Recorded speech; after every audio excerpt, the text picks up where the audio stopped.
Hello, and welcome to the CX Innovators podcast produced by Networld Media Group. I'm Judy Mottl, editor of Retail Customer Experience. I'm very excited to introduce our guest today, Stacy McGranor, Director of CX Strategy for Shark Sports and Entertainment. And for those who aren't aware, Shark Sports and Entertainment's portfolio includes the SanJose Sharks, a National Hockey League team, the SanJose Barracuda of the American Hockey League, the Sharks Ice family of Rinks, the SAP Center at SanJose, and the Tech CU Arena. So Stacy leads all the end-to-end experience and consumer research efforts that advance the impact that Team Teal have on customers and the community. So welcome, Stacy, and thanks so much for being here. Thanks for having me, Judy. It's great to be here. I'm excited for the conversation. And we are too, because it's rare for us to talk to someone outside of like the basic retail store experience. So this is really an interesting, aspect for our listeners and our readers. So we're just going to jump right in. You've been with Shark Sports and Entertainment for almost a decade, and the last 5 years you've been in the CX strategy role. Let's talk a little bit about your role, maybe your day-to-day, and what you've seen change over the last 5 years. Sure. So I would say there aren't too many of me in the sports world. So we don't, without a lot of people to lean on or a lot of resources, I would say the first year was really figuring it all out. What should we be doing? What questions do we need to ask? What journeys do we need to study? What don't we know? What do we need to go find out? So whole bunch of questions, I'd say, in the first year. And then in 2020, I think we all know the whole world changed. And so from there, it was navigating a landscape that we knew nothing about and making sure that we were taking a customer-centric point of view. And then on the heels of that, it was reopening our venues to make sure that we could do so safely and welcome back people and offer ideally some sense of normalcy and a lot of joy as they were coming back in. And then since then, it's really understanding what consumer expectations are of us now, because I think they're very different in 2024 than they were in 2019. I think that's across all of the brands, what people are looking for us to do and for us to deliver. It's just different than it was 5 years ago. So been a very exciting and I'll say windy journey. Yeah, I bet it's gone very fast. I mean, so many challenges, especially, COVID and then post-COVID.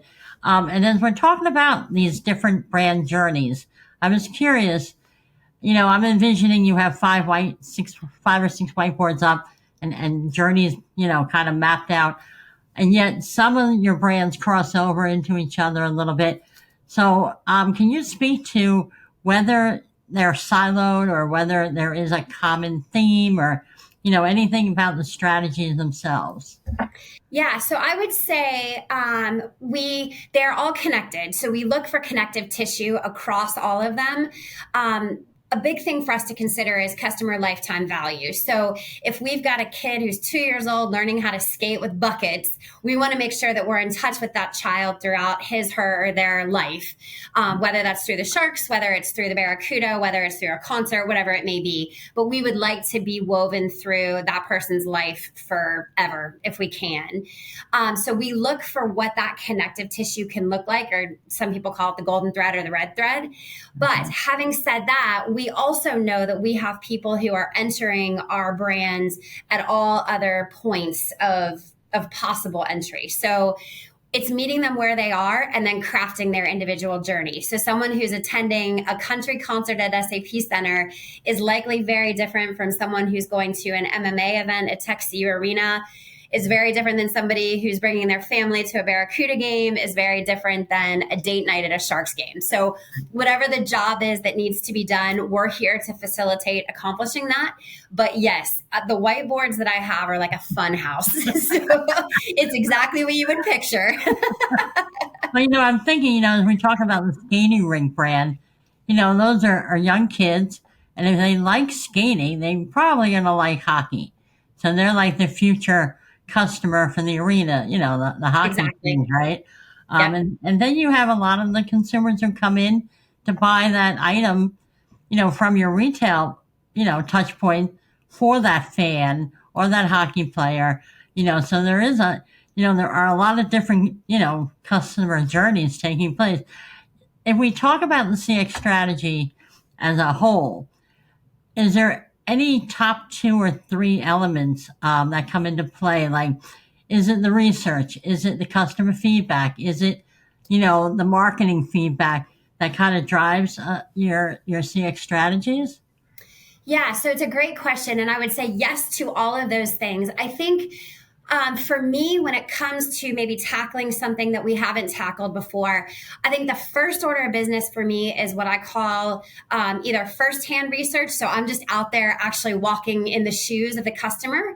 The other piece is like actually talking to our customers. So I think that's the biggest piece of information, because there's a lot of blind spots that are uncovered in having those conversations or and just putting on my sneakers and taking off and going and actually walking through things. Because we can talk in conference rooms all day about different things and what we think things are, but until we're actually out there, we really don't actually know. And the feedback that we get from customers is from their point of view, but it's also a direct tie to why they are interacting with our brand. So we get the why, we get the how, we get the what, and then that uncovers so much for us.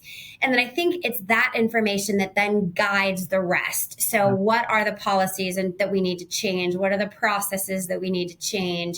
What does our marketing look like? What do our creative assets look like?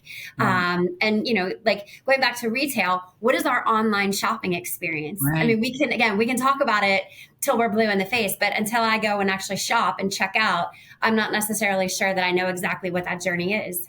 Right. And, taking that customer journey yourself, I think is critical, because typically the consumer only engages and interacts if something's wrong, right? They're angry, they're upset. Um, they don't take the time to say, wow, I had a great time, or my item arrived, it was perfect.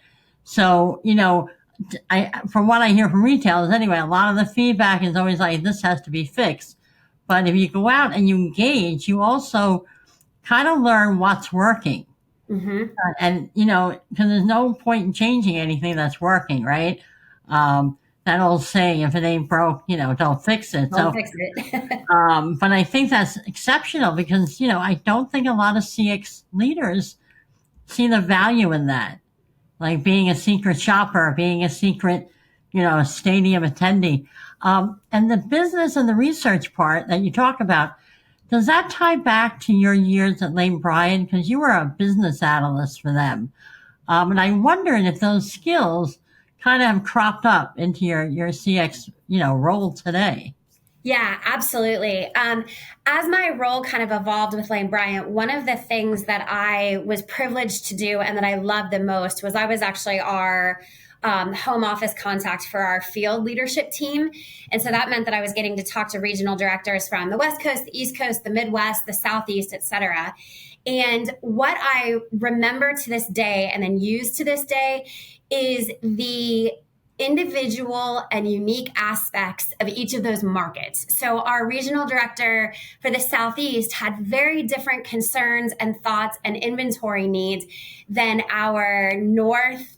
Like Minnesota is very different than Florida, even Right. though ultimately the goals are the same, how they achieve them is wildly different. And so I keep that in mind every single day, because every customer we engage with, our goals are the same, theirs aren't. And so it's really putting myself in their shoes and what are you trying to accomplish and how do we help you get there? And then you said something that I think is critically important, that certainly we need to address the areas in which things aren't working, but it's just as important, in my opinion, to amplify the places that are. Right. So those moments of joy, let's amplify those while also fixing the valleys in the journey. Right. And that's a lesson of what's working. And, you can always take something to a greater level, Yes. and that's exciting too. Let's talk about some of the CX strategies you've worked on, like, maybe post COVID, because that was such a unique event. And maybe some projects. And I'm not asking for any, competitive, dirt here. I don't want to tell any other arena how you're succeeding, but if you can generalize maybe, or talk about something that's really been a big win. Sure. So I think two come to mind.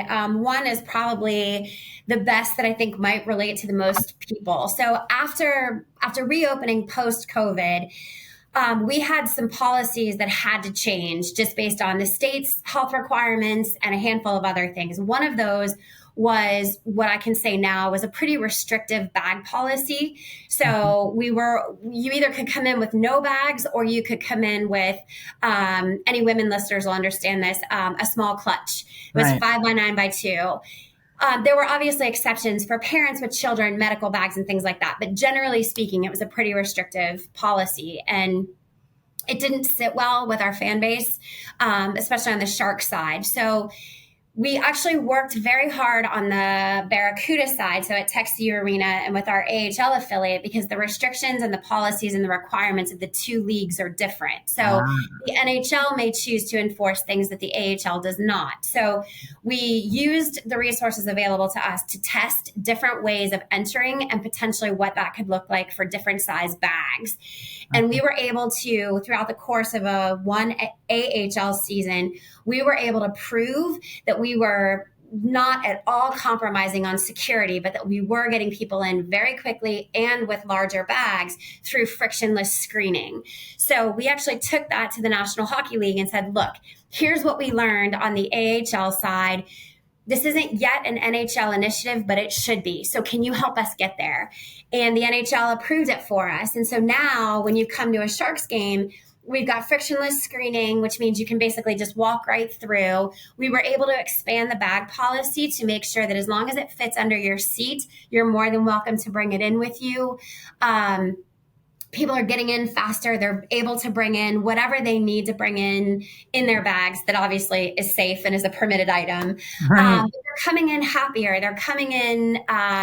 It's just an easier process. And so when people walk in the arena, they're already in a great mood, and we haven't done anything to diminish that. We've only enhanced it. And that is something that I'm really, really proud of.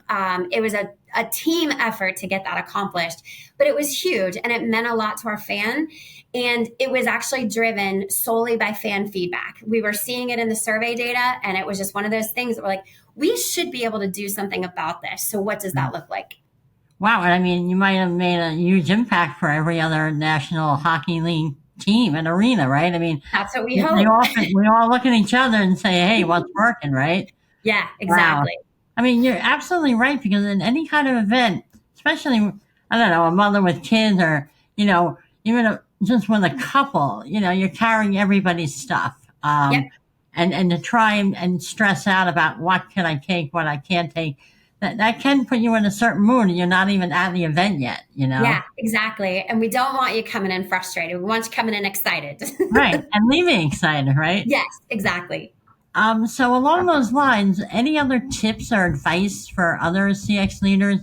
And it doesn't have to be related to, anything entertainment, but maybe what that you picked up professionally in 5 years. And, I got to assume that, like everybody else, you're doing a lot of reading and looking around and, maybe gain something that you can share. Yeah, so I think I'd say two things. I think one, what may feel small to us as leaders, business operators, strategy setters, et cetera, can potentially be huge to the customer. How long they're in line, we don't necessarily always think about that. How are we occupying them while they're in line? It's maybe 8 minutes out of their life, but how are we making sure that 8 minutes isn't a source of pain or conflict or frustration or annoyance, et cetera, for them? So small moments make big differences. And if we can adjust what we do in those small moments, I think it amplifies really all the good stuff. And then go be your own customer. Just go shop your processes, yourself, all of us working in sports, we all have credentials, so we can get anywhere we need to go. Take your badge off. Understand what it's like to actually have to do the things that you're making your customers do. And then maybe one more thing. Every time we speak with the customers, are we talking with them? Are we sharing information in a way that they want to consume it? Or are we talking at them?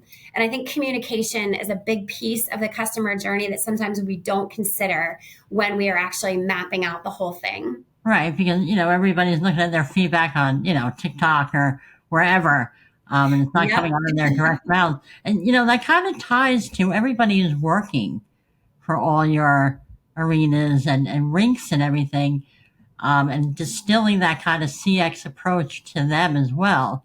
One of my daughters works in retail, and she's always been big on like empowering her store managers and associates, to take that same approach. Like, we're here Yes. together. We want everybody to leave with a smile, be happy, because, the minute they're done from an experience, they're quick to share. Like, Yep. oh, I went to the game last night. It was such a great game. And it was only in 5 minutes. I had to wait in line. Like, those are those moments that you're talking about that really make an impact on that customer experience. Absolutely. Yeah. And I think you bring up a really great point too.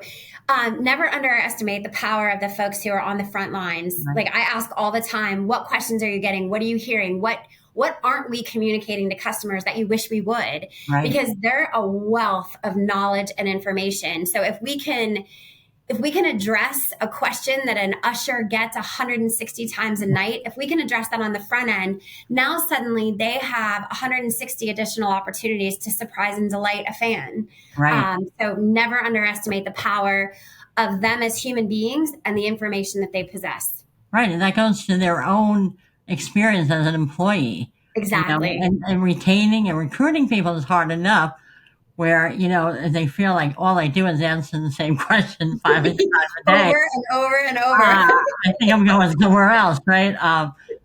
And that's a valid point. And that associate, that concession manager, even the guy who comes in and cleans up, Yep. they all have an impact on that customer experience. Absolutely. Stacy, it has been tremendous talking with you, and I can talk for hours with you. I'm telling you. So I want to thank you so much for being here at the CX Innovators podcast. To our listeners, please subscribe to our YouTube channel. It's Networld Media, Networld Media Group, actually. And then log on to retailcustomerexperience.com. Look for the podcast page in the nav bar. We've done a lot of great podcasts, and Stacy is just the latest of a great lineup of guests we've met, and we're looking forward to talking with. So, and while you're there, check out the agenda for the upcoming ICX Summit happening this September in Charlotte, North Carolina. And we have begged Stacy to be there, but she can't make it. But she's the first person I'm calling next year. So I can't wait. I hope to see you next year. And thank you so much. I could talk to you for hours as well. This was wonderful. it was. Thanks, Stacy. Have a great day. You too.